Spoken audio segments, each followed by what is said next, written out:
Hello everyone, my name is Muhammad Al-Ajalani.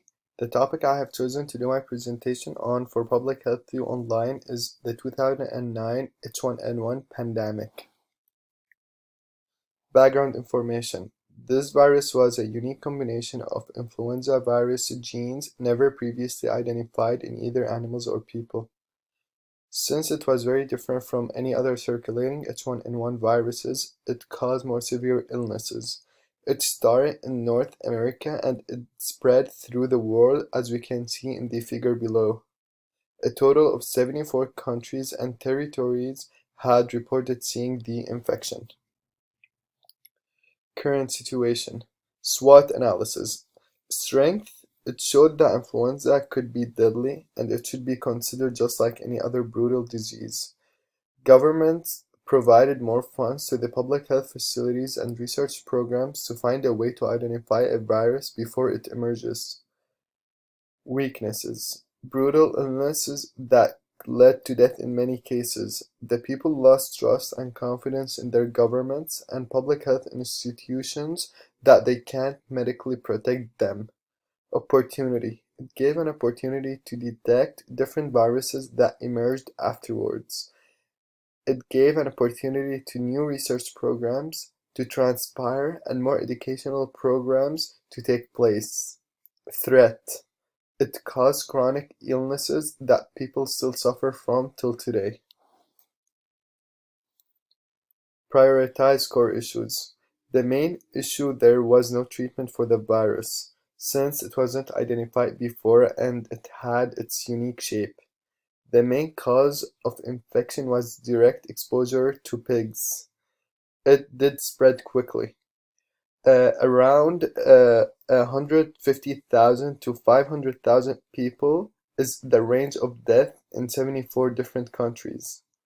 Prioritize education. The main goal of the educational programs is to utilize the old methods used to detect previous viruses and with recent research develop a cure that prevent from any future incidents to take place.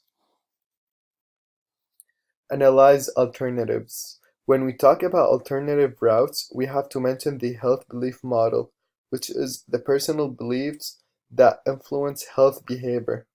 First step to cure any type of illness is to identify the illness itself.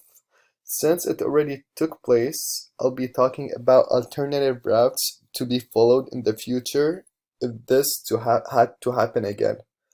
Approach 1. Develop an injection that could identify any and multiple types of viruses. It seems to be impossible, but it's doable with all the research and technology we have access to. And then there's a research paper I've attached in my citation that demonstrates how an injection that attacks multiple viruses have been discovered but not yet out for practice. It is still going through experiments. I think it's time to find an end to the viruses. Approach 2. A basic exercise routine that aids in increasing the immune system and relieve stress, which is harmful for the immune system and makes it vulnerable for viruses to attack the body. Recommendations. Recommendation number 1 is the intake of vitamins on daily basis help the immune system fight any new viruses introduced to the body, including vitamin C and D that could be coming from different sources including food and sunlight.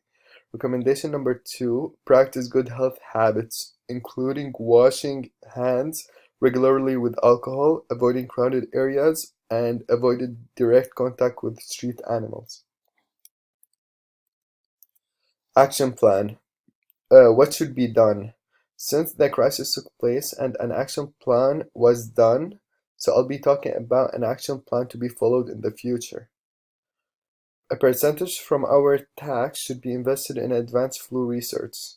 A law should be passed by 2022 that all vaccinations should be mandatory. By 2025, vitamins capsules that boost up the immune system should be complimentary and available monthly for all these citizens.